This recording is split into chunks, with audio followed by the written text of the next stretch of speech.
이번 시간은 우리가 그동안 UI를 만들면서 사용해 봤었던 DOM API에 대해서 조금 더 다뤄보도록 하겠습니다. DOM API는 Document Object Model Application Programming Interface의 약자죠. 그래서 문서 개체 모델에 대해서 공부를 해보고 자주 사용되는 API를 정리해보도록 하겠습니다. 먼저 DOM이 무엇인지에 대해서 얼추 여러분들 감을 잡으셨을 것 같은데요. Document Object Model은 HTML 문서를 웹브라우저가 해석을 하게 되죠. 해석을 하게 되면서 HTML에 사용된 각 HTML 태그를 해석한 후 관련된 객체를 만들어주게 됩니다. 이와 같은 일을 하는 것을 DOM 파서라고 하는 DOM 해석기가 하게 되는데요. 이때 도큐멘트 오브젝트 모델은 구성이 되는 것이죠. 왼편의 화면에 보면 컨텐트 트리라고 되어 있는데 DOM 트리라고 부르기도 합니다. 도큐멘트 오브젝트 모델의 트리라고 부르는데 트리 구조로 되어 있어요. HTML 문서의 내용을 브라우저가 해석을 하게 되면 이와 같은 형태의 관계 구조를 만들어주게 됩니다. 도큐멘트 객체 내에서 HTML 객체를 생성을 하게 되고요.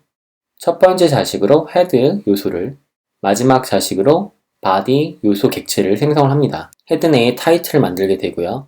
타이틀 안에 my document라고 하는 컨텐츠, 텍스트 컨텐츠 데이터를 생성을 하게 돼요.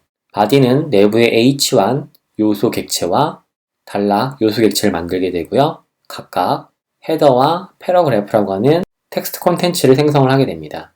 이렇게 구성되어 있는 도큐멘트 오브젝트 모델에 자바스크립트를 사용을 해서 DOM API와 함께 접근, 조작, 변경 이런 것들을 수행할 수 있는 것이죠. HTML은 웹페이지의 내용과 양식을 저장하기 위해 사용을 하고 CSS는 웹페이지가 시각적으로 어떻게 보일지를 결정할 때 사용을 하죠. 자바스크립트는 웹 애플리케이션에 보다 풍부한 효과를 주기 위해 사용되기도 하고요. 웹브라우저에서 자바스크립트를 얘기할 때 다른 뜻으로 여러 가지 포괄적 의미를 가지는데 그 중 하나가 언어로서의 자바스크립트이고요. 다른 하나는 도큐멘트 오브젝트 모델에 접근해서 조작해주는 방법의 자바스크립트입니다.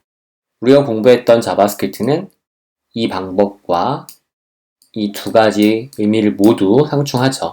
자바스크립트 언어를 공부하는 것은 언어의 문법적인 부분들을 공부하는 거예요. 하지만 실제 실무에서 필요로 하는 것은 자바스크립트 언어를 기본적으로 사용을 해가지고 문서에 있는 객체에 접근해서 조작하는 것을 요구하게 되죠. 그렇기 때문에 우리는 자바스크립트 언어와 함께 도큐멘트 오브젝트 모델을 함께 공부했던 겁니다. 두 가지 의미 중 하나인 에크마스크립트를 보게 되면 에크마스크립트에서는 언어의 문법, 처리하는 규칙이라든가 키워드, 흐름 제어, 조건문, 반복문 등이 있었죠. 오브젝트 리터럴 초기화 등 이런 것들이 포함이 되어 있고요. 에러가 났을 때 처리하는 방법, throw new error라든가 try catch문 사용해 본 적이 있었죠. 그리고 사용자가 직접 정의한 에러, 오류 객체 등이 자바스크립트에 포함이 돼요. 여러 타입들, boolean, number, string, 원시 데이터 유형과 function, object, array 같은 것들이 있겠죠. 그 외에도 전역 오브젝트, 윈도우즈 객체를 얘기하죠. 브라우저 환경에서는 윈도우즈가 전역 오브젝트가 됩니다. 전역 객체에 있는 몇 가지 함수들이 있죠. parse int, parse float 같은 것들이 자바스크립트에 포함이 되고요. 이전 영상까지 공부했던 프로토타입 기반으로 한 상속 구조 이런 것들이 자바스크립트에 포함이 됩니다. 그 외에 내장 객체 함수들이 있죠. JSON 아직 배우진 않았지만 AJAX라는 걸 다룰 때 JSON을 사용할 겁니다. Math 수학 객체죠. Array, Object 이런 것들이 모두 자바스크립트 언어에 포함이 됩니다. 두 번째 의미로서 DOM이 있죠. 도큐멘트 오브젝트 모델은 월드와이드의 컨소시엄인 W3C에서 표준을 관리하게 됩니다. 이 표준과 에크마스크립트, 자바스크립트 표준을 사용을 해서 HTML 문서, XML 문서, SVG 문서에 각 오브젝트로 추상화해서 언어에 관계없이 이들을 다루는 방법이 정의가 되어 있는데요. 다시 얘기하면 자바스크립트 뿐만이 아니고 다른 언어에서도 DOM에 접근할 수가 있다는 얘기입니다. 하지만 웹브라우저에서는 자바스크립트로 스크립팅을 처리하기 때문에 자바스크립트가 도큐멘트 오브젝트 모델에 접근해서 문서를 조작해주는 것이 되겠죠.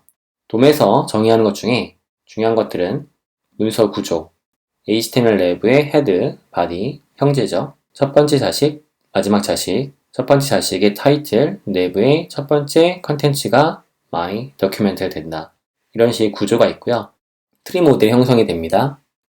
DOM 코어에 있는 이벤트 구조, 클릭 이벤트라든가 터치 스타트 이벤트라든가 이런 것들이 이벤트 구조가 되겠고요. 노드, 문서에 있는 모든 것들은 다 노드입니다.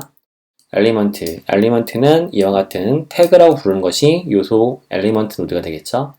도큐멘트라고 하는 것은 문서에 있는 요소들을 모두 포함하는 상위 객체가 되겠죠. 도큐멘트가 되겠고요. 이벤트, 이벤트 타겟 등이 있습니다.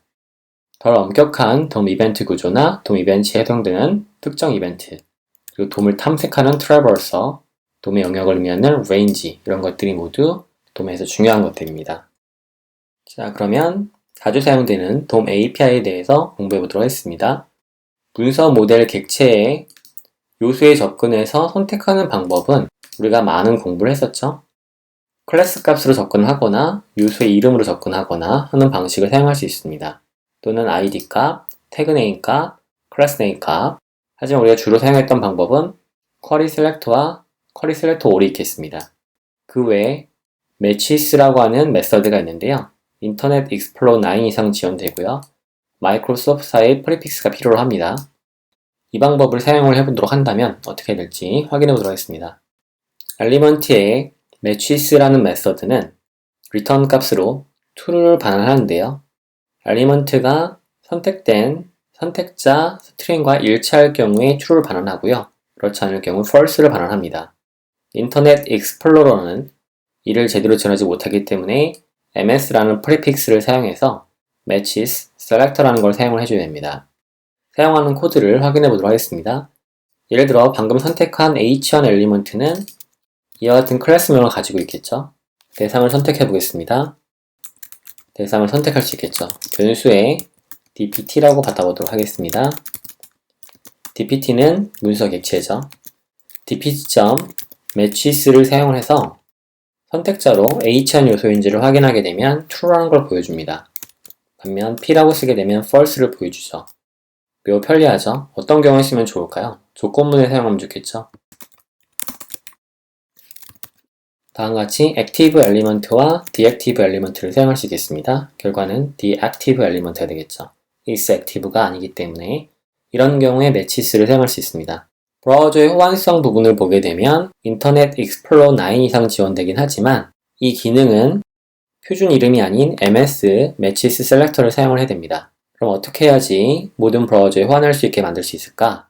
그걸 대체해주는 방법이 폴리필이라는 기법입니다. 이와 같은 코드를 사용해서 인터넷 익스플로러까지 지원할 수 있도록 만들어줄 수 있어요. 하지만 여러분들이 인터넷 익스플로러 9 이상 지원한다면 다음과 같은 코드로도 충분합니다. 이렇게 코드를 쓰면 어떻게 동작하는지 내용을 해석해 봅시다. 엘리먼트의 프로타입이 있어요. 엘리먼트라는 건 생성자 함수겠죠? HTML에 존재하는 모든 요소 노드는 다 이 엘리먼트로부터 만들어지겠죠. 엘리먼트의 프로타입에 matches라고 하는 것이 없다면 이란 뜻입니다. 구형 브라우저는 당연히 없겠죠. 하지만 최신형 브라우저는 다 가지고 있을 겁니다. 엘리먼트의 프로타입의 matches에다가 엘리먼트의 프로타입 ms matches selector라는 것을 지원해줘라 라는 뜻이 됩니다. 이것은 인터넷 익스플로러에 있는 ms matches selector라는 비표준 메서드를 표준 메서드인 것처럼 할당해서 사용하라 라는 뜻이 되겠죠. 이와 같은 코드를 가지고 있게 되면 인터넷 익스플로러 9에서도 표준 방식을 사용해서 제대로 컨트롤할 수가 있게 됩니다. 매치스까지 알아봤고요. 우리 수업에서는 쿼리 셀렉터와 쿼리 셀렉터 all 그리고 매치스를 주로 사용할 것입니다. 주의할 점을 봅시다. 쿼리 셀렉터나 쿼리 셀렉터 all은 우리가 주로 사용하는 방법인데 이 방법의 경우는 메서드로 수집된 집합, 즉 노드 리스트죠. 그 노드 리스트가 다른 선택 API, get으로 시작하는 API들과 달리 라이브 상태가 아닙니다. 즉 변경사항을 반영하지 못한다는 얘기예요. 일종의 수집 상태 당시를 기억하는 스냅샷입니다. 문서에 변경된 내용이 반영되지 않는다. 반면 getElement's by tag name이나 getElement's by class name의 경우는 수집한 집합을 라이브 상태로 반영합니다. 확인해 보도록 하겠습니다. 해당 클래스, 이 클래스에 보게 되면 다음 같은 클래스 값을 가지고 있습니다. 이 클래스로 대상을 수집해보는 코드로 작성을 해보겠습니다. 콘솔 로그에서는 사용자가 선택한 요소를 바로 찾을 수가 있는데요. 그것은 $0입니다. $0을 엔터키를 누르게 되면 내부 요소를 바로 찾은 걸 볼 수 있어요. 그래서 컨텍스트 객체를 내부로 잡고요. 내부에서 해당되는 요소를 찾을 겁니다. 내부 사이트 내부 아이템이 되겠죠? q 랭스 값을 보게 되면 21개인 걸 볼 수가 있습니다. 이 안에는 21개의 li가 있다는 얘기 되겠죠?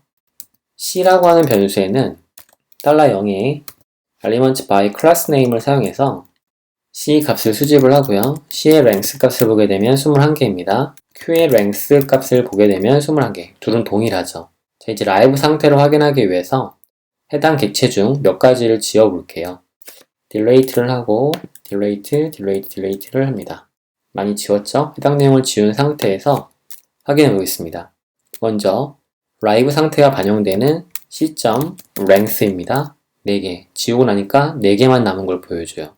그렇다면 쿼리 셀렉터는 21개. 여기서 증명이 되죠.